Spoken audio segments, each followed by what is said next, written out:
प्रयागराज शहर और आसपास के जिलों के श्रद्धालु परिवार के साथ संगम में लगातार डुबकी लगा रहे हैं। भीड़ को देखते हुए 15 फरवरी तक प्रयागराज में 8वीं तक के स्कूल बंद हैं, लेकिन पढ़ाई ऑनलाइन होगी।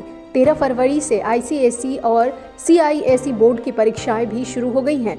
जाम में फंसने से अगर किसी छात्र की परीक्षा छूट जाती है तो बोर्ड नई डेट पर उसकी परीक्षा कराएगा।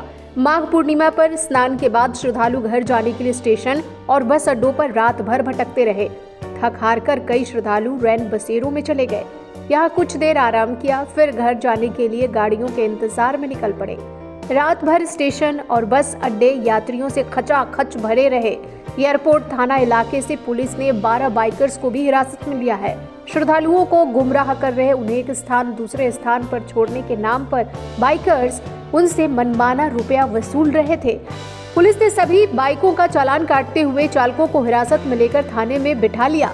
महाकुंभ में 14 से 17 फरवरी तक 4 दिनों में 4 विश्व रिकॉर्ड बनेंगे। प्रयागराज मेला विकास प्राधिकरण ने इसकी तैयारियां पूरी कर ली है। Guinness book of world record की टीम भी संगम नगरी पहुंच चुकी है। साल 2019 के अर्ध कुंभ में 3 दिन में 3 विश्व रिकॉर्ड बनेंगे। इस बार भी नए कीर्तिमान बनेंगे। पहले रिकॉर्ड एक साथ 15,000 कर्मी चलाएंगे सफाई अभियान। दूसरा रिकॉर्ड है 14 फरवरी को 15,000 कर्मचारी गंगा घाट पर 10 किलोमीटर तक सफाई अभियान चलाएंगे। ये भी नया कीर्तिमान होगा। नदी की धारा में एक साथ सफाई कर्मी सफाई अभियान के लिए उतरेंगे। तीसरा रिकॉर्ड होगा त्रिवेणी मार्ग पर चलेंगे 1001 ई रिक्शा। 16 फरवरी को त्रिवेणी मार्ग पर 1001 ई रिक्शा चलाकर भी रिकॉर्ड बनाया जाएगा। आला अधिकारियों की माने तो 17 फरवरी को 10,000 लोगों के हाथ के छाप यानी हैंड प्रिंट लेने का भी विश्व रिकॉर्ड बनाया जाएगा।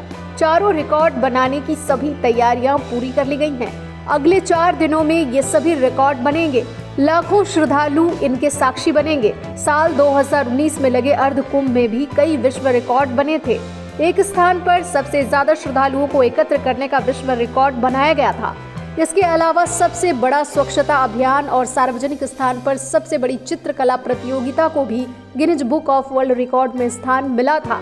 प्रयागराज महाकुंभ की व्यवस्था और सफाई पर संतोष जाहिर करते हुए स्वामी अवधेशानंद गिरी जी ने नगर विकास मंत्री अरविंद शर्मा का धन्यवाद किया। महाकुंभ के अवसर पर अत्यंत स्वच्छता, दिव्यता और अपूर्व सज्जा शोभा दिखाई दे रही है। यहाँ लगभग देवदूत के रूप में जो सफाई कर्मचारी लगे हैं, जिन्हें हम देवदूत ही कह सकते हैं, उनकी संख्या 20,000 है और उनके साथ लगभग 15,000 वे दूत हैं, वे सहायक हैं जो इस नगर की दिव्यता को अग्रेसित करने के लिए अपना सर्वस्व आहूत करके सामने आए हैं। लगभग 1.5 लाख शौचालय बनाए गए हैं, 70,000 स्ट्रीट लाइट लगाई गई हैं। पूरा नगर दुल्हन की तरह से सजा है। आने वाला व्यक्ति चमत्कृत है, आनंदित है और इसका श्रेय जाता है आदरणीय शर्मा जी को। उनके पास गुजरात का अनुभव है, दिल्ली का अनुभव है। अब वो हमारे यहाँ उत्तर प्रदेश में माननीय मंत्री जी हैं ए.के. शर्मा जी, उनके लिए मेरी बहुत बहुत शुभकामनाएं। उनके प्रयास अत्यंत स्तुत्य हैं, अनुकरणीय हैं। उनके सत्संकल्प की मैं न केवल प्रशंसा करता हूँ, उन्हें साधुवाद देता हूँ। इसी कड़ी में छत्तीसगढ़ के मुख्यमंत्री विष्णुदेव साय ने अपने कैबिनेट मंत्रियों, विधायकों और विधानसभा अध्यक्ष रमन सिंह के साथ प्रयागराज के संगम में आस्था की डुबकी लगाई। आज छत्तीसगढ़ के लिए, हम लोग के लिए बड़ा सौभाग्य का दिन है कि आज हम लोग सब छत्तीसगढ़ से प्रयागराज की पवित्र भूमि में आए हैं और यहाँ पर त्रिवेणी संगम में स्नान किए हैं। और हमारे प्रदेश के आदरणीय गवर्नर साहब श्री रमन डेका जी, हमारे स्पीकर साहब आदरणीय डॉक्टर रमन सिंह जी, उनका पूरा परिवार, हमारे डिप्टी सीएम साहब अरुण साव जी, उनका परिवार, हमारे प्रदेश अध्यक्ष जी श्री किरण देव जी, उनका परिवार, हमारे सभी मंत्रीगण, सांसदगण, विधायकगण और हमारे संगठन के लोग सभी एक साथ मिलकर 166 लोग हम लोग यहाँ पर आए हैं और अद्भुत नज़ारा यहाँ पर है।